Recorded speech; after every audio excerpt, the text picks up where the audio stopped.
నిత్య పూజలివివు నేరిచినను ప్రత్యక్షమైనట్టి పరమాత్మునికి నిత్య పూజలివివు.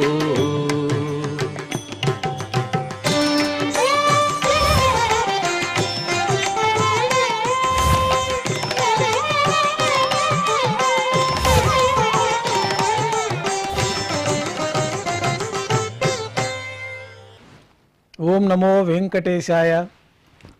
ఈరోజు శుక్రవారము, శ్రీ విశ్వావసనామ సంవత్సరము, దక్షిణాయనము, హేమంత ఋతువు, మార్గశిర మాసము, శుక్లపక్షము, అష్టమి తిథి, శతభిష నక్షత్రము, నవంబర్ 28, 2025.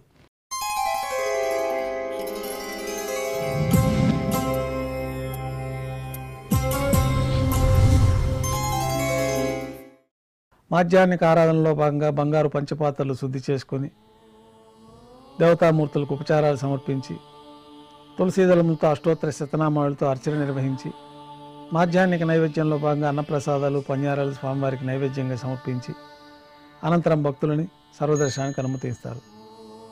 ఉభయ దేవేలతో శ్రీ మలయప్ప స్వామివారు బంగారు తిరిచిపైన వేంచేస్తారు.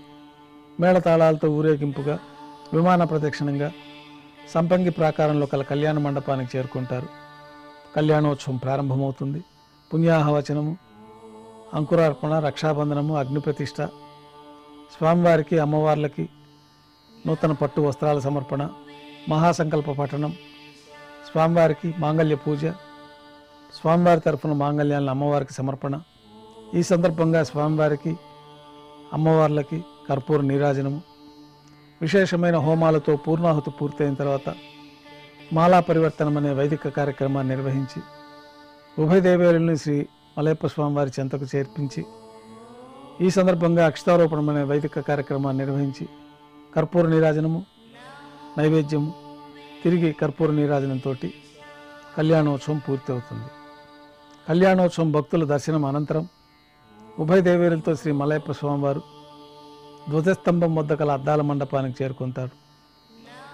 అక్కడ వేద పారాయణ నడుమ ఊంజల సేవ నిర్వహించి కర్పూర నీరాజనంతో ఊంజల సేవ పూర్తి చేసుకుంటారు. ఉభయ దేవేలతో శ్రీ మలయప్ప స్వామివారు ఆలయం వెలుపల కల వైభవోత్సవ మండపానికి చేరుకుంటారు. ఆర్జిత బ్రహ్మోత్సవంలో భాగంగా బంగారు గరుడ వాహనంపైన శ్రీ మలయప్ప స్వామివారు వేంచేస్తారు. కర్పూర నీరాజనంతో స్వర్ణ గరుడ వాహన సేవ పూర్తి అవుతుంది. హనుమంత వాహనం పైన శ్రీ మలయప్ప స్వామివారు వేంచేస్తారు. కర్పూర నీరాజనంతో హనుమంత వాహన సేవ పూర్తి అవుతుంది. పెద్ద శేషవాహనం పైన శ్రీ మలయప్ప స్వామివారు వేంచేస్తారు. కర్పూర నీరాజన సమర్పణతో పెద్ద శేషవాహన సేవ పూర్తి అవుతుంది.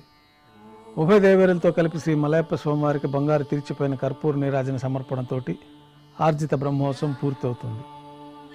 సాయం సంధ్య వేళలో 1000 దీపాలతో అలంకరించబడి ఉన్న సహస్ర దీపాలంకరణ సేవ మండపానికి ఉభయ దేవేలతో శ్రీ మలయప్ప స్వామివారు చేరుకుంటారు. వేదం నాదం గానం నడుమ సహస్ర దీపాలంకరణ సేవ నిర్వహించి నక్షత్ర నీరాజన, కర్పూర నీరాజన సమర్పణతో దీపాలంకరణ సేవ పూర్తి అవుతుంది. ఉభయ దేవేలతో శ్రీ మలయప్ప స్వామివారు 4 తిరువీధుల ఉత్సవం జరుపుకొని ఆలయంలో వేంచేస్తారు. ఆలయంలో నైవేద్యం పూర్తి అయిన తర్వాత గర్భాలయంలోకి వేంచేస్తారు. వెంటనే రాత్రి తోమాల సేవ ప్రారంభమవుతుంది.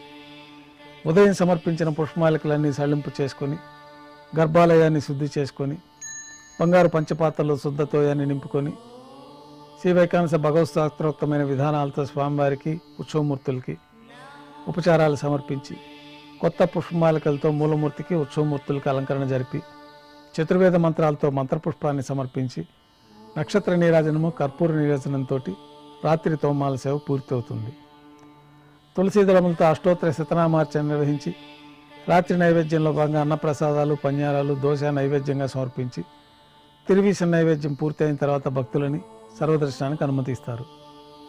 కొద్ది విరామం తర్వాత రాత్రి ఏకాంత సేవలో భాగంగా రాత్రి సమర్పించిన పుష్పమాలికలన్నీ సళ్లింపు చేసుకొని గర్భాలయాన్ని శుద్ధి చేసుకొని బంగారు పంచపాత్రలో బ్రహ్మ తిరువారాధన కోసమై బంగారు బిందెలోని తీర్థాన్ని సమర్పించి ఏకాంత సేవలో భాగంగా కౌతుకమూర్తి శ్రీ భోగ శ్రీనివాసమూర్తి వారిని బంగారు పట్టు పాన్పు పైన వేంచేపు చేసుకొని ఈ సందర్భంగా స్వామివారికి దారోష్ణమైన గోక్షీరము, జీడిపప్పు, ద్రాక్ష, కలకండ కలిపిన మిశ్రమ నైవేద్యంగా సమర్పించి పండ్లు నైవేద్యంగా సమర్పించిన తర్వాత కర్పూర నీరాజనంతో ఏకాంత సేవ పూర్తి అవుతుంది.